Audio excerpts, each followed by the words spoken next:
My name is Tia Hunsperger, and welcome to Designed for Organization. It's this month's edition of our show, and Keli from Organized by Keli will be joining me here in a minute. Today we're going to talk about, I've titled today's show, Life Happens, because it happens, right? Sometimes when life throws a curveball at us, it makes it extra hard to stay organized. Hi. Hello, I'm having troubles today. I'm not sure why. No worries. Here's what's great, right? Is today's episode is life happens. And sometimes things like our computer goes sideways happens.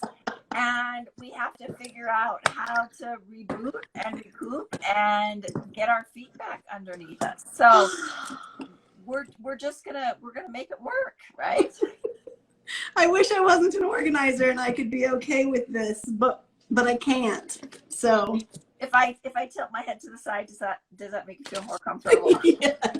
Yes, for Sometimes sure. if the people around us adapt, it makes our world work better. Well, Keli, welcome. Happy Wednesday. Happy Wednesday to you. Can you see me okay? I can see you and hear you. We're all good. Your beautiful, colorful stacks of art supplies behind you. Hey, yes. Necessary part of life. Yes, yeah, for sure. So Keli, you and I, we always touch base and we come up with a plan on what our episode is going to be about. And I think, in this last year, we both have had some life happens moments, and it seemed like a great time for us to come on and just talk about how do we stay organized when things don't go, the schedule doesn't go the way we expected it. Something happens in our home, in our lives, in our jobs, and what used to work for organization doesn't work anymore. So let's talk about, first of all, off the top, before we get started, do you have any kind of wise words to share as we go into this subject? I think just in general, it's just knowing that that's reality. And that's going to be for everyone. Even the most prepared, most organized, most on top of it, type A personality. I mean, that's why it is the unexpected. And so I think the more we can just accept the fact that life transitions, change, they are a constant. And so just knowing that part of the game is learning how to adapt and change and reorganize ourselves to live in the present and whatever it is that is now, and that is a constant thing. You're never going to be one and done organized and check, I did that and it's off my bucket list. Right.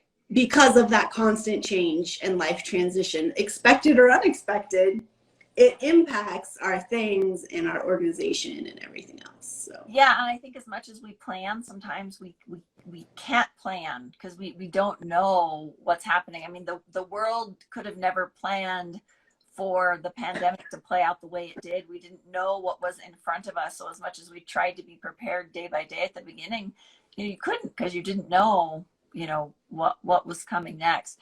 I was listening to this book before we get too far into this subject the other day, Keli, and it was talking about how to just kind of like when life is just a mess, how to kind of keep yourself together. And it was really putting things in perspective for me, because she was sharing some very extreme examples of, people in postpartum and some very significant things that people were really struggling with, and how getting out of bed to brush your teeth can be, a tough thing at times for some people. So I think the thing I'll say before we get too far into this is, wherever you are today, if you've been in a better place, you've been in a worse place, it's your place. So it's like, it's not comparing it to where someone else is.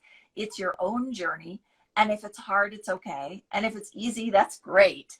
But even if you're in a not the place you want to be, it's okay that it's hard, even if somebody's in a worse place and it's harder for them. I always use this example of like the worst thing you've ever been through is the worst thing you've ever been through, right? And so it doesn't matter what other people are experiencing. It's our place and it's our hard thing. So let's jump in and let's talk about some of the things.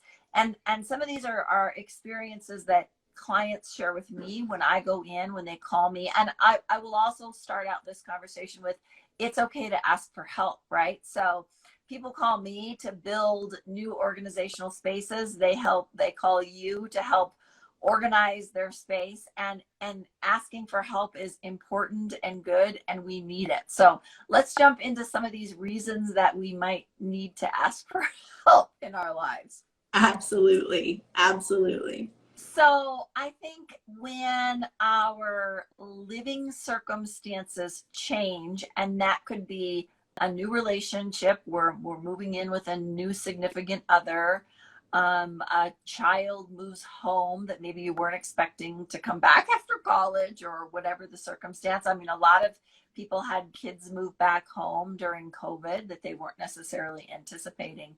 And then the other thing along that line, I think too, is like when a parent, has some health challenges and needs to go. So now you've got this new body, this new person, and all their stuff in your home. What do we do? Right. And those are maybe a little unanticipated or unexpected. And then there are those changes that, a child's needs when they're newborn are drastically different. Yes. Than at 2, and again at 5. Like, it just evolves and changes over time. The younger and the smaller they are, the more items and things they tend to need and have in the home. And as they get older, it kind of reaches this mostly digital, fewer things necessary, but it shifts over time. So what did work may not work, and just always being open to knowing that shift is coming. And I think it's also interesting, like you're mentioning, the parents possibly moving in or different things like that. And even if it's not as drastic as moving in, it can be just that someone needs more of your time and energy than before. And that can disrupt the flow of daily life and how things are going in the home, triggering the need to update and change those organizational systems so that they're relevant and current and keep moving with you. So Kelly, what are some tips if we know, like, let's just say we used to have a mudroom that held 4 coats because 4 people lived in our house, and now we have, some new people. I was working with a client recently who her daughter and granddaughter needed to come and move into the home, and they were moving and adjusting some things in their homes to make the space work. And they were super excited to have their family with them, and their granddaughter was bringing all kinds of exciting energy to the house. But there's new things that need new space. What are your tips to kind of step back and evaluate? Okay, this worked before. What do I need to do different now? Number 1 is remembering that people are more important than things, and getting your mindset around those expectations. Because when your mudroom is built for 4 coats, yes, you can cram 6 or 8 coats in there, but it's not going to look the way your original mindset was when you created it for 4. And it might not make sense for a temporary situation to create a permanent rebuild of the mudroom space. Right. And so looking for ways to have some hooks or place some things in other places or do some temporary things. But I think it's really important to back up always and look, how long is this change anticipated to last? And sometimes we don't know. Right.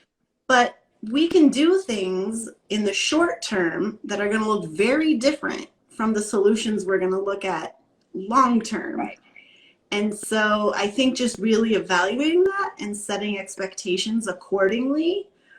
I know that in my house, I have a blended family. And so our son is here all the time. We have a daughter in college. We have a daughter out of college. We have a daughter that lives with her mom most of the time, and she comes back and forth.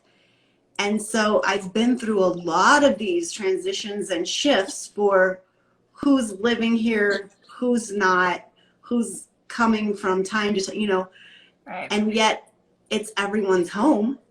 So I never want my kids to feel, my stepkids, my kids, anyone to feel like they're a guest in their own home. Yeah. So I need to make accommodations to house their things and have a place for them, regardless of how much of the time that's going to fill. But that's a long-term situation. Yeah, for sure. Whereas having a friend come stay with us for 6-8 weeks because of a situation, I'm not going to create a long-term system. It's more just resetting that mindset and those expectations for that period of time. Yeah, and I think sometimes, you know, what you talk about, we created that mudroom with a certain idea. I think sometimes we just have to ask, you know, like I've been in that as a designer. I've lived in a house and like I just see my home a certain way, and I'm going to somebody else's home and see all kinds of ideas for projects, but I can't see it in my own home because I live there and I see it. And I think sometimes we get in this kind of mindset of like, this space is supposed to work this way. And it's hard when we're in there to be open to other changes. And so I think sometimes even the other day, as you know, I'm preparing for a big fundraising walk, and I'm exercising a lot, and I'm collecting things that are going to go with me on the trip. And I said to my husband, I need a place to store these things. And so he went in the garage, he found this bin that we weren't using. I would have never thought of that, but he's like, here's a container for you. And I'm like, perfect. And it's not a long-term solution. I need it for a couple months. It's going to sit in my dining room. It's not going to look amazing, but it's going to work. And then when it's done, I'm going to close the lid and put it back in the garage, and it's going to work fine. So I think we have to be open to asking sometimes somebody else that isn't in the middle of the situation to say, what would you do? How would you manage this? Yeah, I think that's really true, because one thing in the process that we use to help clients declutter and things, we take everything out and we sort it, categorize it on tables, countertops, because something happens in the brain when you see the items not in the place you're used to seeing them. Yeah. And that goes with what you're saying about in your own home, you've seen it this way, and it's hard for anyone. That's just how it works. It's hard to see it another way when you're in the middle of it. For sure. And so it's asking that outside person or taking it all out so that you can have that opportunity to see it with new eyes, fresh brain on it, to kind of determine and make those decisions. And then I was thinking through this too, like talking about the mudroom or whatever. Yeah. What I love is that even if you do have a permanent solution, like Tia came and built your mudroom or put it in your closet, I know that there are ways to transition those spaces over time. And same with when we come out and organize a space. There's not a recipe. I think sometimes people think, oh, there's a handbook and a recipe that says how a mudroom is supposed to be set up or how my closet is supposed to be. And that's just not real. Right. There isn't a one way to do things. And so just knowing that it can work today, but months from now, it may need a tweak. And it might not be a huge project. But don't hesitate to say, hey, Tia, my kids are getting older. What can we do to upgrade this closet? Doesn't mean you need to build an entire new closet. Right. Or, hey, Kelly, what can we do to upgrade this space or update it so that it meets the current reality? Yeah, for sure, for sure. And that's one thing, you know, when I'm designing for people, we build truly custom closets or truly custom spaces. But the flexibility that we have in our spaces, you know, I'm designing some closets for a family right now, and they've got 3 little boys. And so what they need now is going to be different when they're teenagers. And then also if they resell the house to another family that has some little girls, these little boys, you know, they've got shirts that are, you know, just little teeny things. But you move a teenage girl into that room in the future, she's going to need some long hang. Well, the boys don't need long hang, so we're not going to put any of that in there now. But rods and shelves can move so that in the future it can be organized in, you know, a different way. So lots of flexibility in that regard. All right, Kelly, I have another topic for us to talk about as far as changes. So let's talk about when jobs change, right? Because I don't know about you, but I get very set in my ways, my schedule, my plan, my activities, what I need to work from home, what I don't.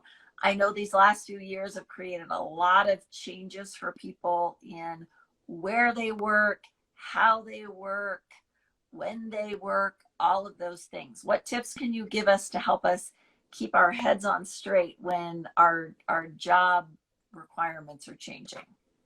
I think in general, regardless of COVID, I think COVID caused this little shift to happen. Yeah. But it's an interesting question because just yesterday I was going through and I was trying to update my Instagram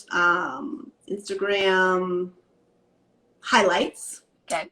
To add more pictures into some of the little categories on there. And I noticed that offices, I don't have very many pictures of offices. And I started kind of thinking about it, and there's a few reasons for that. One, things in an office are very often very personal and confidential, and so we may not have many pictures, right? But the idea of office in general has changed so drastically that sometimes the tool shed is the office. For one client, it's not even an office in the tool shed. Like, that is where they do their work, and they just have a laptop they bring with them. But we're not talking about all the paper files and all the things that we used to think of as office. There's a space that we did for a client that sells shoes and things like Nike and stuff online. And so I have this picture, and it's a bunch of jerseys and Nike shoes, and looks more like a shop, you know, a store. Yeah. But it's in his basement. We helped get it all organized, and all he needs is a laptop with that. So actually, that's his office. And so I was just looking at these different spaces, realizing that what we considered an office for so long, a little bit of that's starting to fade off in a lot of ways, and it's starting to have a new appearance with more for what they need hands-on to do the work and a laptop. So I don't know, I just found that idea really interesting. And yes, with this whole changeover to working from home more, we've helped people set up offices in closets, in nooks in the house, in living rooms. You know, it's also not necessarily an office or a spare bedroom like it once was. So it's a fascinating shift that I see taking place. Yeah, you know, I used to have a job where I would just bring my laptop home at night and work for a few hours, so I could do that on the dining room table, and it wasn't very bothersome. But in the role I'm in now, I work from home often, and so that required me to, like, I couldn't take up the dining room table all day, every day, right? Like that just didn't work. And so I needed to create a new space. I've really, over the last couple of years, have really helped some people create spaces in nooks and cubbies and that sort of thing, and really create some workable space for people that, you know, they needed home and life and the dining room and the closet and all those things to function in different ways, so they could have a place where, you know, the laptop could stay most of the time. For sure. And I think the other key to working from home is a door to close. Yeah. I think that's the bigger piece of finding an office, because we've shifted and now everyone's here, and how do you keep it quiet and free from distractions, etc. So yeah, and I think it's the door to close to help you focus. Maybe it's a door to close to keep sound out. Maybe it's a door to close. Sometimes my cat will jump up on the desk in the middle of a meeting, right, to keep the the kitty out when I'm trying to be focused in a meeting. So I think it's that having that space, and it's different for everybody, right? Not everybody has a whole room that they can dedicate to a working space. And so, you know, you gotta figure out how to make what you got work, and you and I are happy to help people with those. Absolutely. Absolutely. And it can be a short-term or a long-term thing, you know? Yes. I think we were helping with short-term solutions that started to become more of long-term Right. solutions. And that's another shift, you know, when you realize, oh, this was a Band-Aid solution, but now I'm ready for the big deal. So yeah, and I mean, as we talk about it, you know, there's so many different things that can trigger these kind of schedule changes. Let's move on to one other thing that I know you and we've talked about, and I've helped many clients with: health changes, life changes, whether, you know, it's an injury, it's an accident, it's some type of health thing that we're not expecting, and that can change our schedule. It can change our physical ability to move around the space, and it can change what it is that we need in the space with us. I was talking with a friend actually who is unfortunately losing her stepmom, and has talked about over the last couple of years that they moved her mom from upstairs bedroom to the main floor bedroom, so it was easier for her to get around. Let's talk a little bit about kind of when these unexpected health changes, or expected. I mean, I had foot surgery one time, and I had to kind of plan out, like, I had to get everything in a place that I could get to with crutches, and then didn't want to go up and down the stairs for a few weeks. So even if it's expected or unexpected, what are some of your thoughts or experiences around that? well, what a timely question, since I'm having surgery tomorrow. I've been in organizational prep mode for a few days, just trying to be sure, like, we have food for my family that they can easily heat up, and trying to be sure that to the greatest extent possible, all of the routines and things that make us work well, keep us functional, how can I set those up so that they continue to function without my input or presence in them? Right. And it's tricky, and figuring out, like, organizing the hospital bag, organizing my space for when I come home, like you said, trying to get all these little things done. I will be asking for plenty of help, but you still want to not ask for every little thing if you don't have to. So I think it goes back to that temporary and long-term piece again. Right.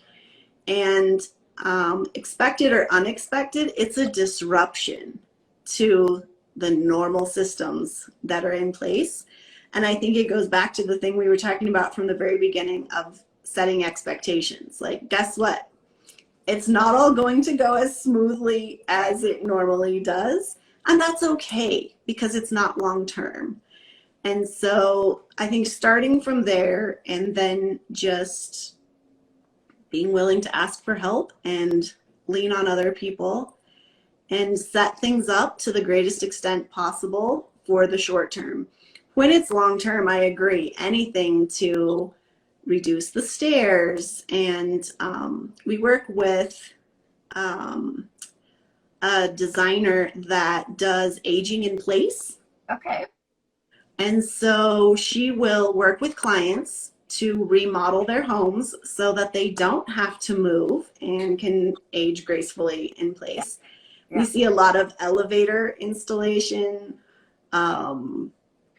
lifts being installed on stairs in different places. Right. Anything to, again, minimize the disruption so that someone has as much freedom as possible to do what they need to do within that space. Yeah, for sure. And do it in a way that feels most independent, because you know, and you're having some surgery tomorrow. I had an unexpected health scenario last year. It's hard to ask for help, and we try to do as much as we can to not have to ask, but sometimes we have to help. But but as that person that, you know, is the person who's the injured or the sick one or whatever the scenario might be, trying to give that person as much independence to do things on their own as possible. And if that's you know, they can't shower on their own, but if a chair in the shower helps or whatever that might be, to really provide them to have that independence to do as much as they can on their own. And I think that holds true in illness and any other time. In organizing a space, we're looking for functional independence. Yeah. For a 3-year-old, how can we set it up so that they, in this phase of, you know, let me do it myself, well, how can we create that environment so that the 3-year-old can have that functional independence to do as much as possible by themselves? Or the 90-year-old mother that's coming to stay still needs that independence, and how can you set up the environment to do that? So sometimes it just takes an extra set of eyes to come in and say, oh, what is the reality of right now? And how can we, even if it's not how you imagined the space, we did a closet for a gentleman that can't raise his hand above his shoulders. So all of his items are on the lower shelves and all of his wife's are across the top, and they had a great his-hers closet that no longer looks hers. Yeah. But who cares? You know, now it's set up and he has as much independence as possible in that space. So I think independence is a huge key to all of it for anyone.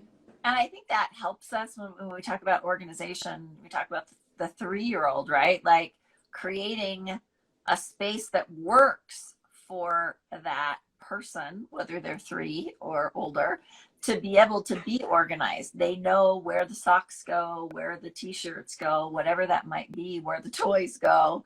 And when we create a space that works, and you and I have talked about this a million times before, but we're all so different.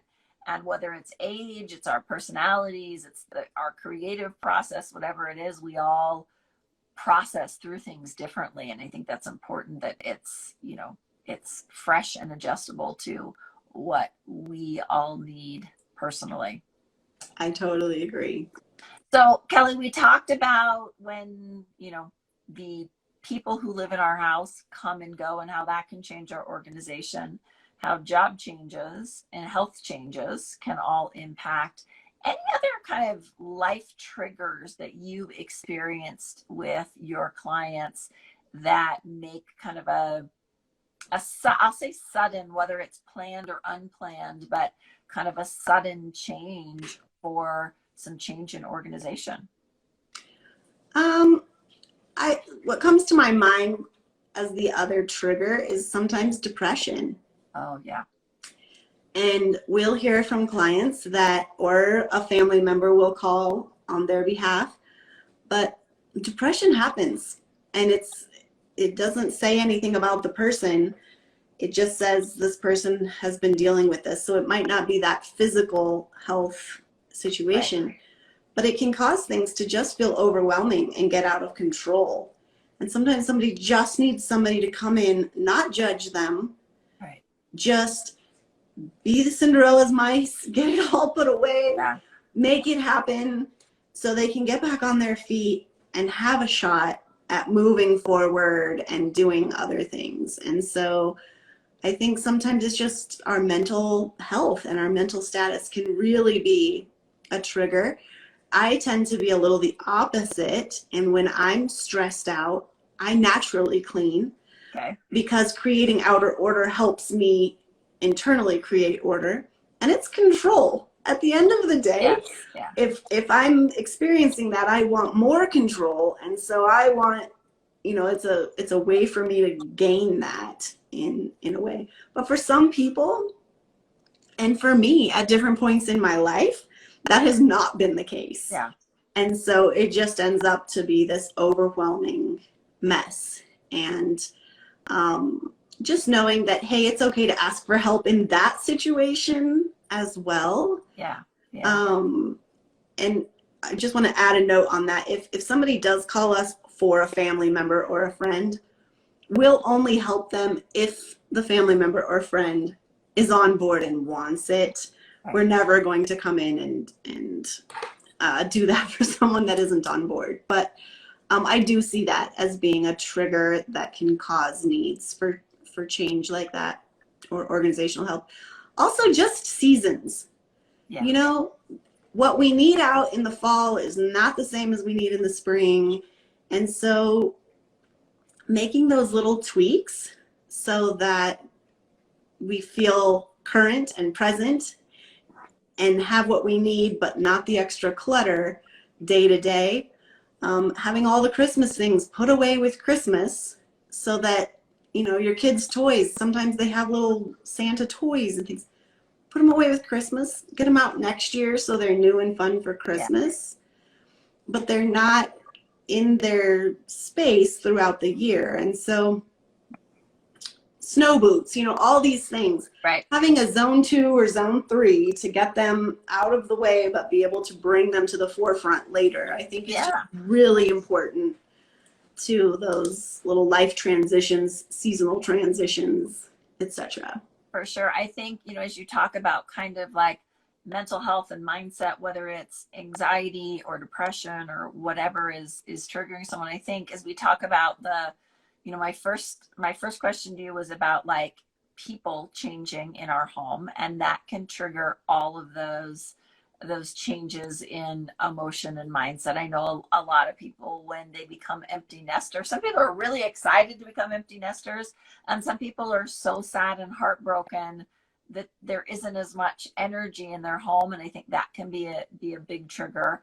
I think the job changes, you know, when a job comes or goes that we weren't necessarily excited for or expecting, that can trigger those things. And I think the health changes can definitely do that. So I think as we talk about that kind of independently, that can also be part of stacked on top of so many of these other things. And one thing we didn't mention was a death in the family. Yeah. And that can be a huge transition for everyone, and a great time to ask for some help. And everyone handles that differently, but there's help to get through that process and just feel better moving forward. Yeah, and I think we could do a whole episode. Maybe we'll put this on the list for later in the year. But I just recently on social media watched a childhood friend clean out her mother's storage unit after she lost her mom, and all the emotions of going through the things, and then all the guilt of what do you keep and what do you get rid of, and you know, like we keep things we don't need because we don't know what to do with them. And you know, I actually was talking to a client the other day who when his father passed, he spread ashes and put a headstone on a piece of property he owned. Eventually he moved out of the property, and he took it's like, it felt weird to leave the headstone behind, so he took the headstone with him, and he's like, but I don't know what to do with it now. Right. And so I think, you know, the services that you provide, I mean, a headstone is a pretty major one, but sometimes it's as much as a vase or a jewelry box or something that meant a lot to our family member, and it's hard to let those things go. But we may not have a need or a want for them or space for them, right? And so I think there's a lot of emotion that go through that process. I think we should definitely do a session on that, because we end up doing a lot of work in that space, and it's very important, and it's a big one. But there's a lot we can do to make it not easy, but it doesn't have to be overwhelming and as hard as I think it ends up being for some people. We have lots of systems and processes to just really ease that transition and help make it be as pleasant as possible. Yeah, it's a hard job. We'll put that on the schedule for a future. I you know, have helped people. I have a client that I'm working with right now where we're designing a redo of her pantry, and after her dad passed, she's got a bunch of like barware and glassware and things that were treasures for him.